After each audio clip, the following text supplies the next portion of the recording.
Muy amable, gracias. Muy buenos días, muchas gracias por esta oportunidad de poder compartir con ustedes algunos elementos muy importantes con relación a las arbovirosis y especialmente la que este año y históricamente en los últimos años ha afectado a todo el continente. Luego les mostraremos o hablaremos en qué momentos específicos ocurre y por qué. Vamos a hacer una presentación que va a dar una breve introducción sobre lo que son las arbovirosis. Eso ya se ha comentado de forma suficiente. La situación epidemiológica en las Américas en su conjunto. Esto siempre se ha hablado de Latinoamérica, pero veremos cómo está el vector, inclusive distribuido en países de Norteamérica y Suramérica que antes no estaba, y el enfoque que desde la Organización Panamericana de la Salud y Mundial de la Salud se sugiere a los países para poder abordar todos los determinantes que están relacionados con las arbovirosis en general. Entonces veamos cómo está la situación del dengue.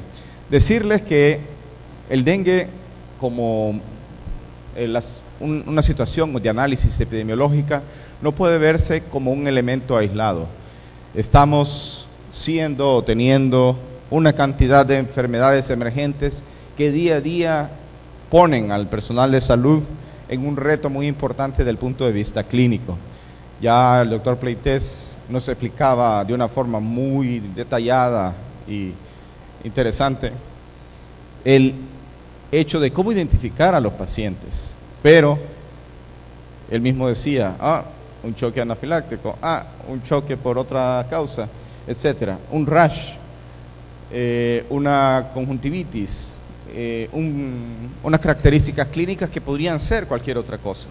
Y de ahí retomo en este momento lo importante que es el manejo de los pacientes debe ser dado de acuerdo a las características clínicas de él. Y cuando, especialmente con dengue, los exámenes de laboratorio solo nos permiten ir dándole seguimiento, un acompañamiento para entender mejor cuál es la evolución del paciente y rápidamente tomar alguna medida con relación a los ajustes que él hablaba de los líquidos. El resto de exámenes, si es el dengue 4, etcétera, o el que sea, el serotipo que esté circulando en el país, de acuerdo a lo que confirma el Ministerio de Salud, el Laboratorio Nacional de Referencia, circula únicamente el serotipo 2. Eso es para vigilancia, para entender un poco qué pasaría si el próximo año circulara otro serotipo diferente y todos los susceptibles que se han acumulado en el transcurso de 4 años donde solo el serotipo 2 se ha identificado. Entonces, estos son elementos muy importantes para tener en cuenta, y los médicos, el personal asistencial, las médicas, el personal de laboratorio, etcétera, tenemos que también que pensar que no todo, aunque parezca, es, porque eso nos puede llevar también a cometer algunos errores que en otros países de América Latina especialmente se han identificado y que hablaremos poco a poco de esto. Solo mencionarles, vean ustedes en tiempo cómo ha cambiado los colores. El más oscuro representa unas mayores incidencias, es decir, cantidad de casos por la población. Y un elemento importante en Sudamérica que se está dando con relación a la fiebre amarilla y igualmente con otras arbovirosis que andan circulando por allá, fiebre mayaro, oropuche, etcétera. Otras enfermedades hemorrágicas igual. Vean ustedes, solo para mencionarles el vector relacionado con las arbovirosis que normalmente vemos en América Latina, y decíamos así América Latina, pero vean ustedes que ya ha tomado la zona sur de Estados Unidos y solo queda la punta del sur y el norte, que son temperaturas muy frías, donde la Aedes aegypti todavía no se ha encontrado. En la medida que las temperaturas aumentan a nivel global, el vector, como todo ser vivo, se adapta y sobrevive. Y el otro mosquito que se investiga siempre, el Aedes albopictus, que en América no transmite la enfermedad, pero en Asia sí. Entonces por eso siempre se hace una revisión de dónde está la distribución de la Aedes albopictus, y vean ustedes que en Estados Unidos tiene una distribución geográfica mayor que el Aedes aegypti. Siempre se maneja esta vigilancia, aunque como les decía en América solo el Aedes aegypti. Vean ustedes, estas son las diferentes enfermedades que un vector transmite en las Américas y que están siendo de manera rutinaria seguidas. Dengue, estos son países, y estas son las arbovirosis, o sea, las enfermedades transmitidas por vectores. Tenemos como, bueno, dengue, chikungunya, zika, hay fiebre amarilla, malaria, chagas, leishmaniasis, etcétera. Entonces ustedes pueden ver que las arbovirosis, que son transmitidas en América por el Aedes aegypti, prácticamente en todos los países del continente se están notificando de forma sostenida. Aquí un poco para mostrar cómo ha ido el comportamiento de las arbovirosis juntas, es decir, juntamos las tres enfermedades principales que se han identificado hasta el momento, dengue, chikungunya y zika, y ustedes pueden ver el comportamiento.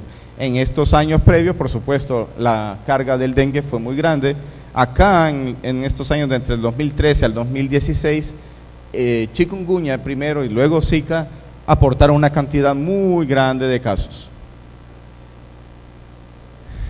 Aquí hace la referencia a lo que les comentaba de chikungunya a partir del 2014 y luego zika a partir del 2016, recordando que apenas el 25% de las personas que enferman presentan manifestaciones clínicas y hay un 75% asintomáticos, es decir, que esto debió haber sido, si lo hubiéramos detectado a todos, más alto.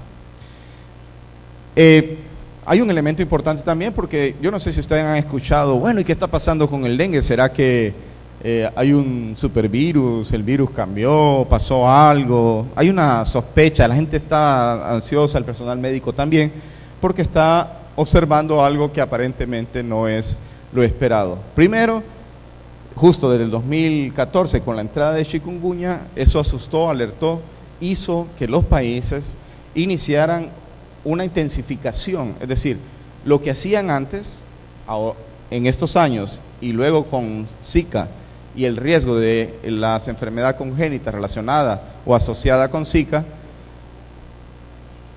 hizo que el personal de control de vectores, que los países intensificaran sus acciones, y ayudó a algo que más adelante vamos a hablar, que la estrategia de gestión integrada, que no es que cada uno hace las cosas por su lado, sino que se hablan para poder intervenir, se intensificó y se mejoró el tema de el abordaje. Pero ustedes pueden ver que, estos países, hay varios, no son todos, ¿cuáles son los serotipos que están circulando de forma predominante?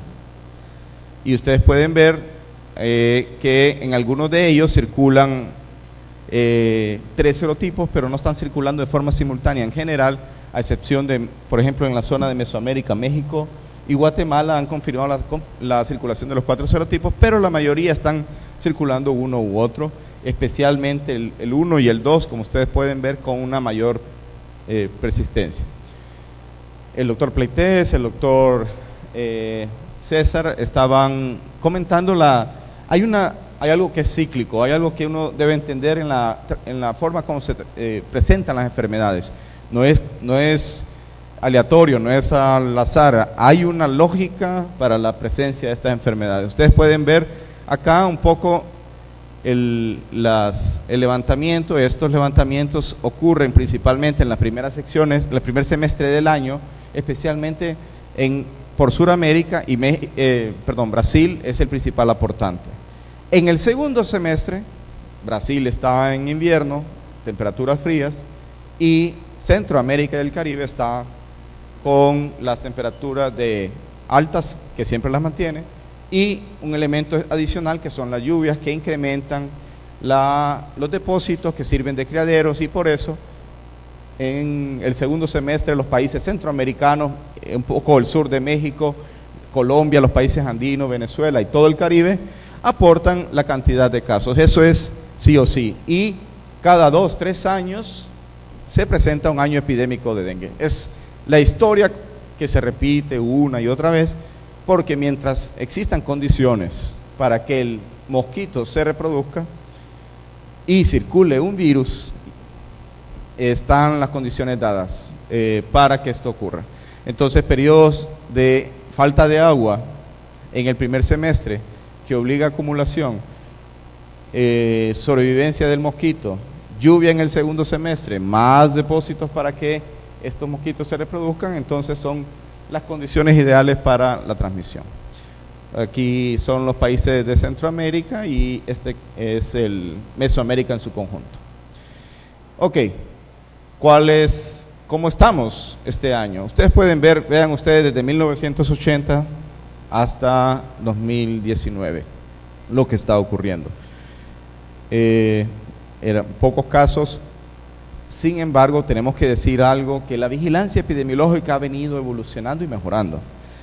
Antes era más difícil, poder detectarlos, ahora ha mejorado muchísimo en todo el continente la detección de casos y el tema sospechoso.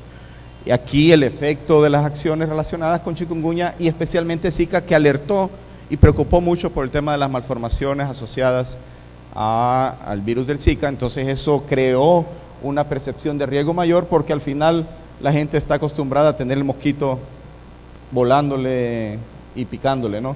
Entonces eso no le afecta mucho. Sin embargo, el hecho de tener la posibilidad de que haya una malformación congénita, una microcefalia o cualquier otra alteración neurológica asociada a Zika, Guillain-Barré, hizo que se intensificara. Pero en este año 2019, una vez que ya no es que el virus de Zika, el chikungunya se fue, está todavía circulando, entonces, perfecto, tuvimos 2 años, baja transmisión, etcétera, estamos muy bien y dejamos de hacer algún trabajo relacionado con control de vectores, relacionado, etcétera, alguna situación, y el vector, que no tiene la culpa sino el virus, encuentran a las personas susceptibles.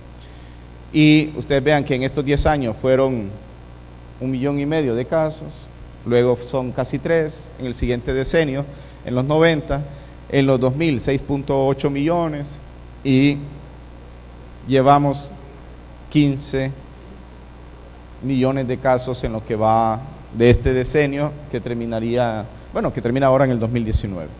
Es decir, hay toda una serie de determinantes de vivienda, acceso a agua, ambiente, temperatura, altura, miles de cosas que están relacionadas con eso. Esto lo vamos a avanzar rápidamente, entonces solo para que ustedes vean cómo está. ¿Quién aporta la mayor cantidad de casos? Por supuesto, es Sudamérica, y aquí tiene un nombre, Brasil. Brasil, con esa población de 200 y pico millones de personas, es el principal aportante. Sin embargo, ustedes vean en términos de la incidencia relacionado con población, países como Nicaragua y Honduras están teniendo unas incidencias casi iguales a las de Brasil, a pesar de que el número de casos sea mayor por un tema poblacional. Ahora, los casos graves, hasta la semana 31, Centroamérica, y aquí tenemos que decirlo, Honduras es el principal aportante a una letalidad altísima, es decir, que todo aquel que se complica está muriendo. Luego sigue el cono sur y un poco ahí el Norteamérica relacionado con México, ¿verdad?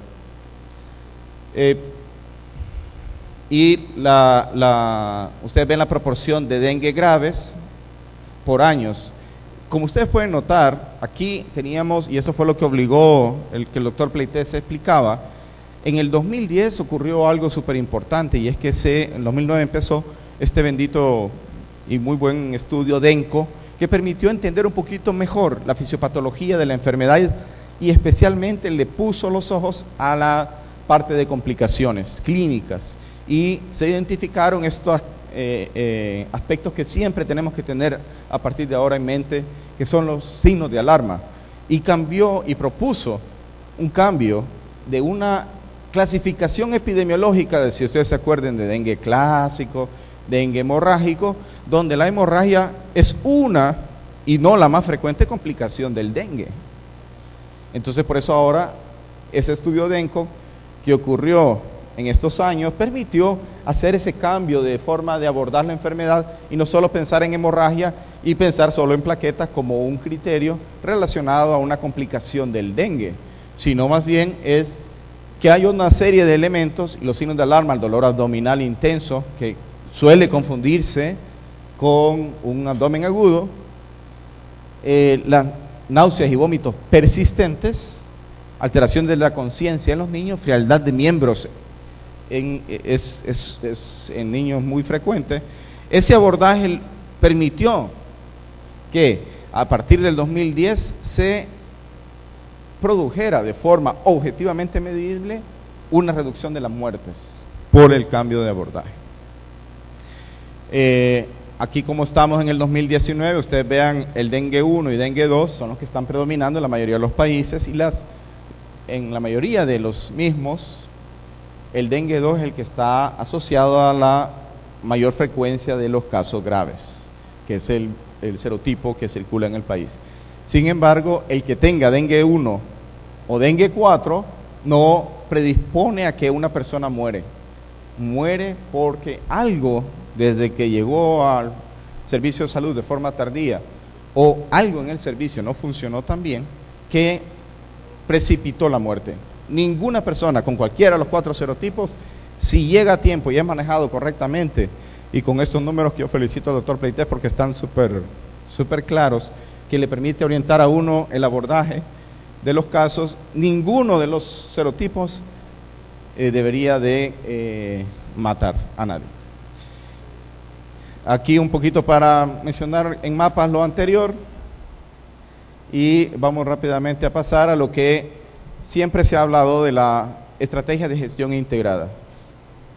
Con la nueva clasificación clínica se propuso a los países, señores, esto no funciona solo si los epidemiólogos vamos por un lado, esto no funciona si solo los clínicos van por otro lado, esto no funciona si el laboratorio va por allá, si control de vectores va por su rumbo, y no se da una correlación clara. Los clínicos necesitan saber dónde están circulando los casos, si el laboratorio está confirmando, si los colegas de vectores están encontrando una mayor cantidad de mosquitos o no. Entonces, esa es parece, nuestro asesor de dengue le dice la Enterprise, porque parece una nave espacial, pero en general todo depende de una gestión. Es decir, si hay un buen gerente coordinando, va a tener un buen éxito. ¿Y qué significa? Que este gerente tiene que trabajar con epidemiología, laboratorio, los clínicos, medio ambiente se incluyó. No puede haber una acción importante si el medio ambiente no se interviene en esto, en términos de que el país ha estado, es ejemplo, en la forma como a través de la coordinación con Protección Civil hace intervenciones de una semana, más de una vez. Con Zika hicieron hasta un mes, y eso fue un elemento muy importante de éxito. Y luego hay temas de abogacía, movilización de recursos, alianzas, y aquí yo aprovecho para felicitar al Colegio de Médicos, al Colegio Médico, porque estos eventos permiten también irnos sensibilizando todos sobre el rol que cada uno debemos de jugar en la parte que nos corresponde, que se lo digo, el personal asistencial, desde la enfermería hasta la persona que está en la entrada de un hospital, que a veces hace un filtro, es clave para que no haya retraso en la atención de este paciente y que se pueda atender a tiempo.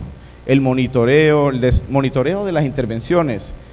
Si hay problemas con pacientes que están llegando tarde, hay que hacer una comunicación social para que la gente entienda, aprenda a identificar cuáles son aquellos signos y síntomas que, si yo los tengo, comprenda que tengo que ir rápidamente a una atención médica y decirle al personal de salud: mire, yo sé que si yo tengo un dolor abdominal intenso o vómitos persistentes en mi niño, es un signo de alarma y estuvo con fiebre hace 4 días, 3 días, etcétera. Entonces, saber eso. Y la evaluación. Hacemos y vemos un poquito la curva que baja, que se horizontaliza, etcétera, pero tenemos que irnos un poquito más allá.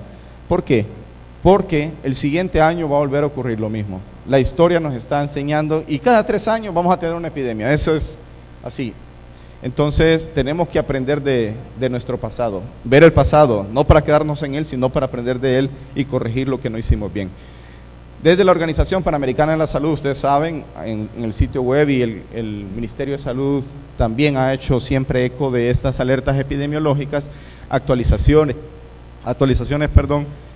de cómo está la situación y donde también se hace un recordatorio, una sugerencia a los países. Por favor, recuerden que en vectores, por favor, recuerden que en los servicios, etcétera, etcétera. Y está a la disposición de todas las personas, están gratuitas, ustedes pueden sacar las partes que necesiten, etcétera.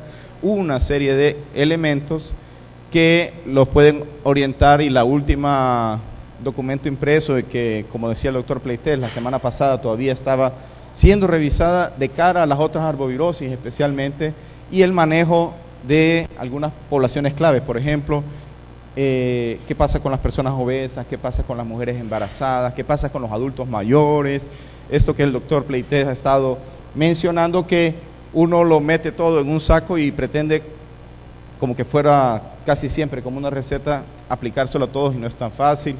La clasificación de sin signos de alarma, con signos de alarma, y estos signos de alarma, de verdad, desde la Organización Panamericana de la Salud, les incitamos a todos a que se familiaricen cada vez más y que sea el mensaje. Si se detecta a una persona con signos de alarma y se manejan de acuerdo como el doctor Pleites nos ha estado indicando, un paciente, casi la mayoría, tal vez un 1 o 2%, un máximo 3%, se complicará. El resto saldrá sin problema y no tiene que ir a un hospital de tercer nivel. Un poquito para ver estos temas, los signos de alarma, solo para, ¿se acuerdan que decíamos, hemorrágico? Entonces esperábamos ver hemorragias, esperábamos ver plaquetas, pero cuando uno mira cuando este equipo de expertos vio estos resultados, dijeron, no, el dolor abdominal, la letargia y algunos sangrados de mucosas pueden ser lo que en general se vio más. Tenemos que utilizar siempre y actualizarnos siempre, no podemos seguir con lo que se dice como rumor, tenemos que buscar la bibliografía y tratar de evitar repetir lo que alguien más dice, ¿sí? Alguien dijo, hay otro serotipo, ahora es un dengue 5, no existe ningún dengue 5, que mutó el virus, no, es el mismo asiático, ya se demostró.